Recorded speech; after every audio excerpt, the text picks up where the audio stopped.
आज की इस वीडियो में हम बात करने वाले हैं कि कंप्यूटर का फुल फॉर्म क्या है, कंप्यूटर का इतिहास यानी कि कंप्यूटर के जनरेशन के बारे में, और कंप्यूटर के और भी कई सारी जानकारियां हैं। उसके अलावा कंप्यूटर को किसने बनाया था, कंप्यूटर का कौन कौन सी जनरेशन है और कौन कौन सी जनरेशन में क्या क्या हुआ था, और भी कई सारी जानकारियाँ।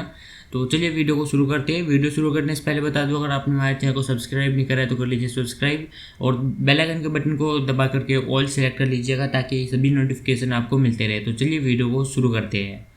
तो सबसे पहले हम जानेंगे कि कंप्यूटर के बारे में कुछ बेसिक जानते हैं। तो कंप्यूटर शब्द लैटिन भाषा की कंप्यूट शब्द से बना है, जिसका अर्थ है गणना करना। कंप्यूटर को हिंदी में संगणक भी कहा जाता है। अब हम बात करते हैं कंप्यूटर के फुल फॉर्म के बारे में। कंप्यूटर का फुल फॉर्म है C for common, O for operating, M for machine, P for particularly, U for used, T for technology, E for engineering, R for research। ये हमारा कंप्यूटर का full form है। और बता दूँ आपको, जो है कभी भी हम कोई ऐसा कोर्सेज करते हैं तो आपको ये सभी बेसिक इन्फॉर्मेशन होना ज़रूरी है। ये हमारा पार्ट 2 है। अगर आपने पहला वीडियो नहीं देखा है तो आई बटन पे लिंक दे दूँगा, आप देख लीजिएगा। तो अब हम बात करते हैं कंप्यूटर का इन्वेंशन किसने किया है, मतलब आविष्कार किसने किया है। कंप्यूटर का इन्वेंशन नहीं, कंप्यूटर का आविष्कार चार्ल्स बेबेज ने किया था। चार्ल्स बेबेज ने 1822 में पहला मैकेनिकल कंप्यूटर बनाया था। चार्ल्स बेबेज को मैथमेटिक्स काफ़ी पसंद थी, और उन्होंने मैथमेटिक्स की कैलकुलेशन करने के लिए जो है एक कंप्यूटर बनाया था। चार्ल्स बेबेज ने 1837 में एक नया ऑटोमेटिक कंप्यूटर बनाने की सोची थी, लेकिन उनके पास पैसे नहीं थे, उस कारण उन्होंने बना नहीं पाए थे। जो कंप्यूटर उन्होंने बनाया था, आज भी उसी के आधार पे सभी कंप्यूटर बनाए जाते हैं और चल रहे हैं अभी भी। और इसके अलावा और भी कई सारे जनरेशन्स आए हैं नए नए कंप्यूटर के। तो टाइम के साथ साथ जो जनरेशन आए हैं अभी, जिसे हम पीढ़ी कहते हैं, कंप्यूटर की पीढ़ी, वो 5 जनरेशन तक आई है। अभी 5वीं जनरेशन जो भी रियल टाइम पे चल रहा है। तो एक एक करके हम ये भी जनरेशन्स के बारे में जानते हैं। तो चलिए आगे और बढ़ते हैं और जानते हैं। तो अगर आपको वीडियो पसंद आया तो वीडियो को कर दीजिएगा लाइक। सबसे पहले हम बात करते हैं फर्स्ट जनरेशन यानी कि पहली पीढ़ी के बारे में। ये कंप्यूटर 1946 से 1959 तक था। इन कंप्यूटर में वैक्यूम ट्यूब का इस्तेमाल किया गया था। ये सभी कंप्यूटर मशीनी भाषा पे जो है सपोर्ट करते थे, जिससे सिर्फ कंप्यूटर समझ सकता है और कोई समझ नहीं सकता ये मशीनी भाषा। उसके अलावा तो ये इसका जो है आकार यानी कि साइज़ काफ़ी ज़्यादा था। तो इसके बाद कुछ खासियत हम जानते हैं। इसमें वैक्यूम ट्यूब का इस्तेमाल किया गया था।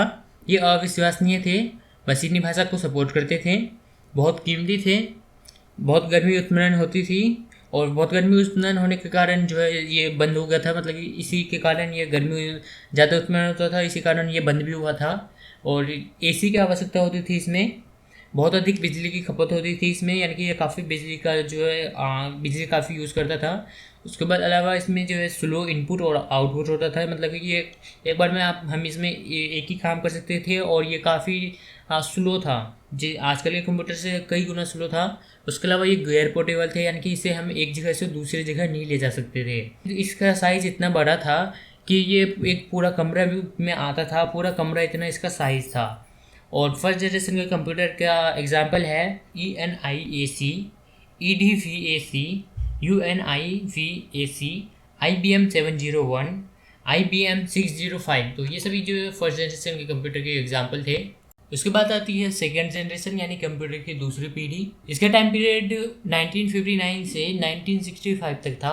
इस कंप्यूटर में ट्रांजिस्टर का इस्तेमाल किया गया था, जो कि काफ़ी सस्ते होते थे और ये काफ़ी कॉम्पैक्ट थे, और इससे जो है इसकी बिजली की खपत बहुत कम होती थी। वैक्यूम ट्यूब की पहली पीढ़ी की तुलना में ये काफ़ी भरोसेमंद और फास्ट थे। इस पीढ़ी में प्राइमरी स्टोरेज के लिए मैग्नेटिक कोर, सेकेंडरी स्टोरेज के लिए मैग्नेटिक टेप का इस्तेमाल किया गया था, और मैग्नेटिक डिस्क का इस्तेमाल किया गया था। इस कंप्यूटर में फोर्टेन जैसे हाई लेवल प्रोग्रामिंग का इस्तेमाल किया गया था। कंप्यूटर में बेस्ट प्रोसेसिंग और मल्टी प्रोसेसिंग जैसे कि ऑपरेटिंग सिस्टम का इस्तेमाल किया गया था। सेकेंड जनरेशन की खास बातें ये थी कि उसमें ट्रांजिस्टर का इस्तेमाल किया गया था। वो पहले की कंप्यूटर की पीढ़ी के मुकाबले में काफ़ी विश्वसनीय थे। ये छोटा आकार का था पहले कंप्यूटर की तुलना में, कम गर्मी उत्पन्न करती थी, कम बिजली का खपत होता था, ये फास्ट थे, बहुत महंगे थे, एसी का आवश्यकता होता था, मशीन और असेंबली भाषा को सपोर्ट करते थे। सेकेंड जनरेशन में IBM 6020, IBM 7094, CDC 1604, CDC 3600, UNIVAC1108 computer थे। इसके बाद आता है कंप्यूटर के थर्ड जनरेशन यानी कि तीसरी पीढ़ी। कंप्यूटर की तीसरी पीढ़ी का टाइम पीरियड है 1965 से 1971 के बीच। थर्ड जनरेशन के कंप्यूटर में ट्रांजिस्टर की जगह पर इंटीग्रेटेड सर्किट यानी कि ICS का इस्तेमाल किया गया था। इसी का इन्वेंशन जेंकलवी ने किया था। इस इन्वेंशन ने आकार में छोटे, भरोसेमंद और कुशल कंप्यूटर बनाए। इस जनरेशन में remote processing, time sharing, multi programming operating system का इस्तेमाल किया गया था। इस जनरेशन में हाई लेवल प्रोग्रामिंग लैंग्वेज का इस्तेमाल किया गया था, जैसे कि 14 सेकंड से 4 तक, बबल, भास्कल, एल्कोहल 68 वगैरह का इस्तेमाल किया गया था। ये पहले कंप्यूटर थे जहां पर यूजर्स कीबोर्ड और मॉनिटर का इस्तेमाल किया करते थे। इसने इन मशीनों को सेंट्रल प्रोग्राम का इस्तेमाल करते हुए एक साथ कई एप्लीकेशन को रन करने के कैपेबल बनाया था। अब हम बात करते हैं थर्ड जनरेशन की कुछ खास बातों के बारे में। इसमें IC का इस्तेमाल किया गया था।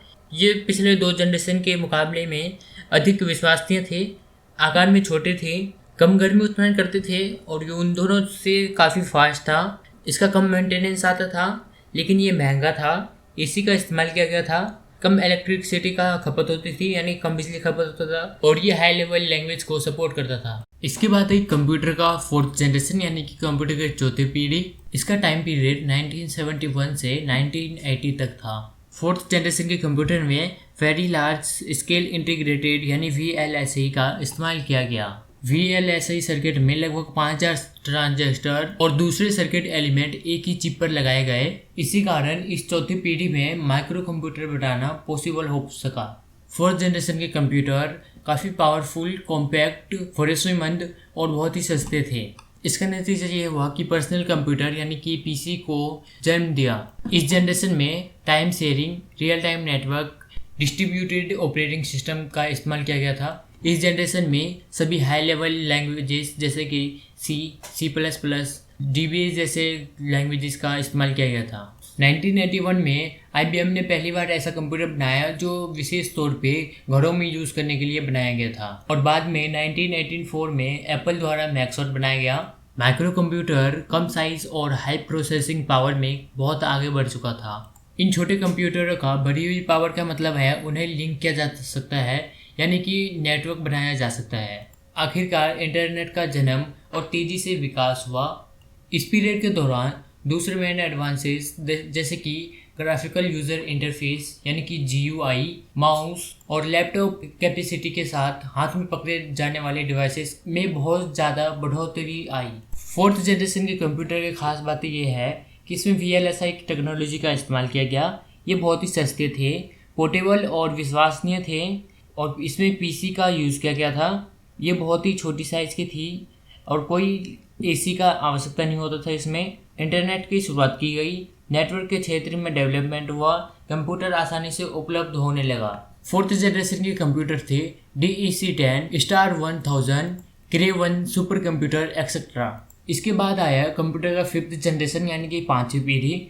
कंप्यूटर के फिफ्थ जनरेशन का पीरियड 1918 से आज तक चल रहा है।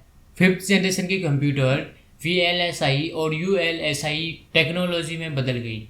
ये fifth generation computer processing hardware और AI यानी आर्टिफिशियल इंटेलिजेंट सॉफ्टवेयर पर आधारित है। AI विज्ञान की एक उभरती हुई ब्रांच है जो ऐसे कंप्यूटर बनाने के बारे में खोज कर रहे हैं जो कंप्यूटर इंसानों के जैसे सोच सके। C++, जावा, इसके अलावा और भी कई सारे लैंग्वेजेस है जो एडवांस लैंग्वेजेस है इस जनरेशन में इस्तेमाल किया जाता है। साइंटिस्ट लगातार कंप्यूटर की प्रोसेसिंग की पावर को बढ़ाने में लगातार काम कर रहे हैं। ये एडवांस टेक्नोलॉजी और रियल ब्रेन के साथ एक कंप्यूटर बनाने की कोशिश कर रहे हैं। AI में शामिल है रोबोटिक, नेटवर्क का जाल, एक्सपर्ट सिस्टम को डेवलप करना जो रियल लाइफ सिचुएशन में फैसला ले सके।